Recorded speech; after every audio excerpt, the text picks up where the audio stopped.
my dear kids, how are you all? Hope you all are fine and must.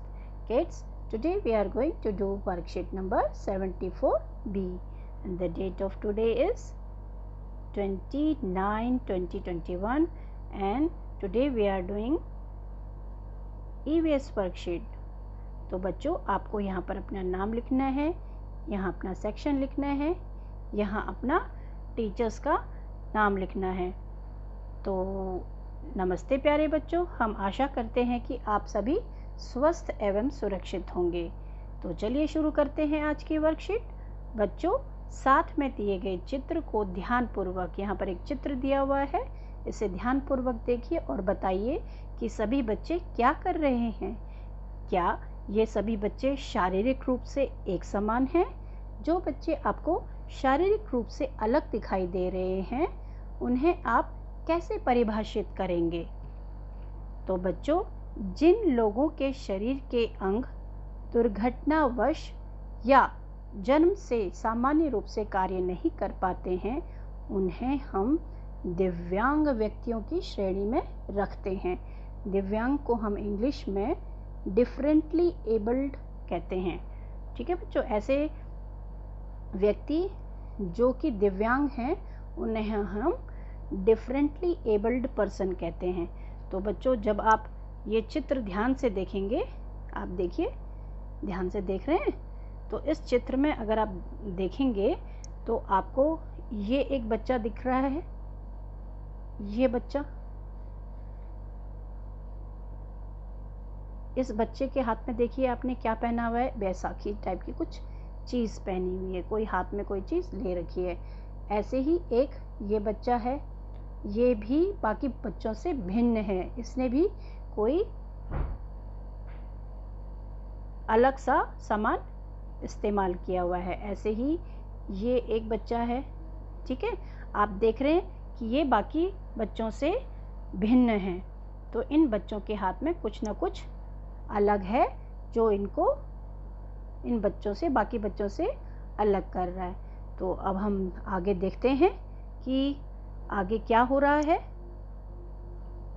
तो बच्चों नीचे दिए गए ये वाला जो प्रश्न है आप इसको देखें। नीचे दिए गए चित्र में, जो नीचे चित्र दिया हुआ है, ये चित्र दिए गए हैं, इन चित्र में दिव्यांग व्यक्तियों के लिए कुछ सहायक सामग्रियों या उपकरणों को दर्शाया गया है। इन सहायक सामग्रियों उपकरणों को पहचानकर संकेत बॉक्स की सहायता से इनके नाम लिखने हैं और नीचे जो ये नीचे ये दिया हुआ है, नीचे दिख रहा है आपको, ये नीचे दिए गए जो तालिका अनुसार इनको वर्गीकृत करके अपनी कॉपी में भी लिखना है। ठीक है बच्चों, तो अब चलिए शुरू करते हैं।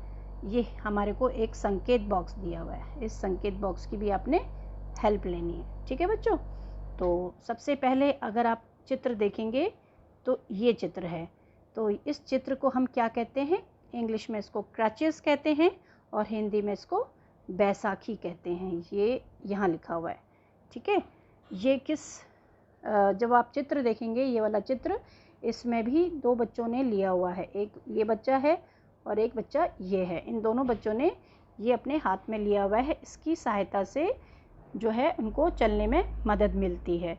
और उसके बाद ये चित्र दिख रहा होगा आपको, इसको कहते हैं व्हील चेयर, हिंदी में पहिया कुर्सी। ऐसी कुर्सी जिसके पहिए लगे होते हैं और ये भी जिनसे चला नहीं जाता वो इस पर बैठकर चलते हैं, तो इनसे चलने में, इधर उधर जाने में उनको परेशानी नहीं होती। उसके बाद ये चित्र देखेंगे, ये चित्र इसको कहते हैं हियरिंग एड, कान में लगने वाला श्रवण यंत्र है। इसको कान में लगाते हैं तो जिनको कम सुनाई देता है उनको इस यंत्र की सहायता से सुनाई देता है। उसके बाद आप ये चित्र देख रहे हैं, ये किताब दिख रही है आपको। तो ये किताब किस चीज़ की किताब है? ब्रेल बुक है, ये ब्रेल की किताब है। ये जिनको जो दृष्टिहीन होते हैं या जिनको बहुत कम दिखाई देता है तो वो इस किताब की मदद से पढ़ सकते हैं। उसके बाद आपको ये चित्र दिख रहा होगा, ये चित्र, इस चित्र को हम क्या कहते हैं? छड़ी। ये एक छड़ी है, वॉकिंग स्टिक। इसकी सहायता से जो दृष्टिहीन व्यक्ति हैं वो इधर से उधर चलते हैं। ठीक है, तो अब हम नीचे जो टेबल दिया हुआ है ये वाला, इसको इन कैटेगरीज़ में जो है अलग अलग कैटेगरीज़ में इन उपकरणों को बांटेंगे कि कौन किसकी मदद से जो है हम कौन सा काम कर सकते हैं। तो सबसे पहले जो है उन व्यक्तियों द्वारा इस्तेमाल में आते हैं जो सुन नहीं सकते। तो ऊपर कौन सा उपकरण ऐसा है जो वो व्यक्ति इस्तेमाल करते हैं जो सुन नहीं सकते हैं। तो सबसे पहला वाला उपकरण जो है ये वाला हियरिंग एड, जो चित्र में यहाँ पर है, ठीक है, चित्र में यहाँ पर है और लिखा हुआ यहाँ पर है, ये हियरिंग एड है, कान में लगने वाला श्रवण यंत्र। तो उसको हम यहाँ लिखेंगे। नेक्स्ट है उन व्यक्तियों द्वारा इस्तेमाल में आते हैं जो देख नहीं सकते। तो ऐसे ऊपर से कौन से ऐसे उपकरण हैं या सामग्रियां हैं जो नहीं देख सकते हैं, वो व्यक्ति इस्तेमाल करते हैं। तो ये ब्रेल जो है, ब्रेल बुक, ये वाली, ये ब्रेल बुक वो व्यक्ति इस्तेमाल करते हैं जो देख नहीं सकते। उसके बाद है उन व्यक्तियों द्वारा इस्तेमाल में आते हैं जो ठीक प्रकार से चल नहीं सकते। तो ऐसे उपकरण जो वो व्यक्ति इस्तेमाल करते हैं जो ठीक से चल नहीं पाते हैं, वो एक ये है, एक ये है और एक ये है। इसको हम बैसाखी कहते हैं, इसको हम व्हील चेयर यानी कि पहिया कुर्सी कहते हैं, और इसको हम छड़ी कहते हैं यानी कि वॉक स्टिक, वो वॉकिंग स्टिक, वो यहाँ लिखेंगे। ठीक है बच्चों, अब हम आते हैं अगले प्रश्न पर, प्रश्न संख्या 2 पर। क्या आपने कभी सोचा है कि जो दृष्टिबाधित लोग होते हैं, दृष्टिबाधित लोग होते हैं, वे किस तरह से अपनी पढ़ाई कर पाते होंगे? चलिए हम आपको बताते हैं ब्रेल लिपि के बारे में, जिसका आविष्कार 1821 में लुई ब्रेल ने किया था।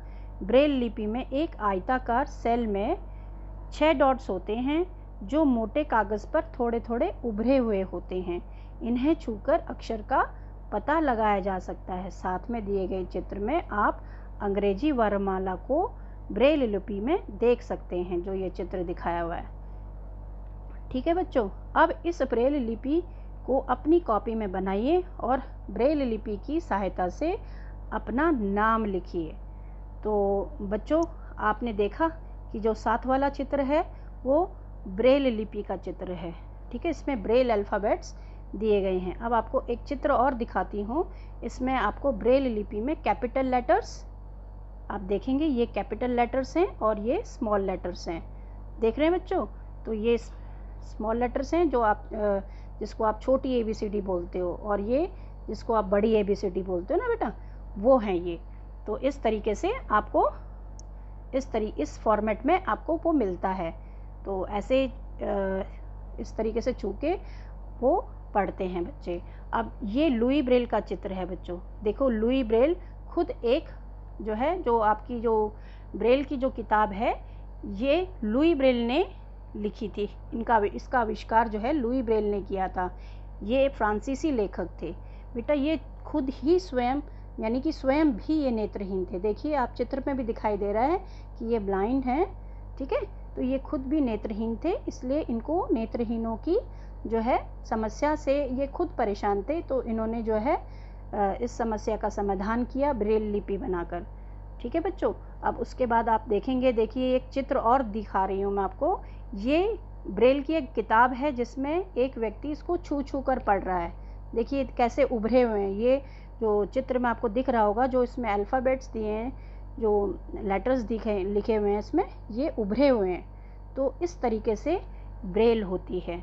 इसको टच करके, फील करके हम पढ़ते हैं। तो आशा है कि आपको ये समझ आई होगी कि ब्रेल कैसी होती है दिखने में। तो बच्चों, हम आगे बढ़ते हैं। क्या आगे एक्टिविटी हमको क्या करनी है? किन्हीं 2, यहाँ पर आप देखेंगे ये एक्टिविटी दी हुई है, किन्हीं 2 दिव्यांगजनों के बारे में जानकारी प्राप्त कीजिए जिन्होंने अपने जीवन में सफलता प्राप्त की है। तो बेटा, ये एक्टिविटी आपके लिए है।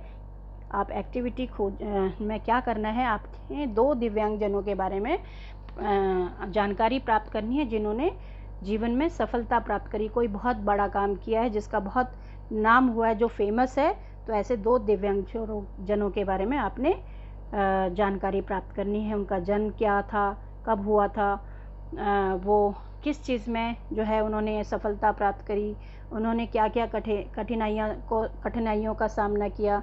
तो इस तरीके से आपका ये एक एक्टिविटी है जो आपने करनी है। ठीक है बच्चों। और अभिभावकों के लिए सुझाव, इसमें बच्चों को दिव्यांगजनों के प्रति संवेदनशील बनाएं। तो बच्चों को बताएं कि दिव्यांगजन जो हैं हम में से ही एक हैं। ठीक है। और उनके प्रति संवेदनशील जो है, उनके अंदर संवेदनशीलता को जगाना है। उनके प्रति जो है उनको एक अच्छी भावना को उनके अंदर जगाना है, इमोशंस जगाने हैं। तो इस तरीके से हमारी ये वर्कशीट समाप्त होती है। आगे की वर्कशीट में हम मिलेंगे। Thank you.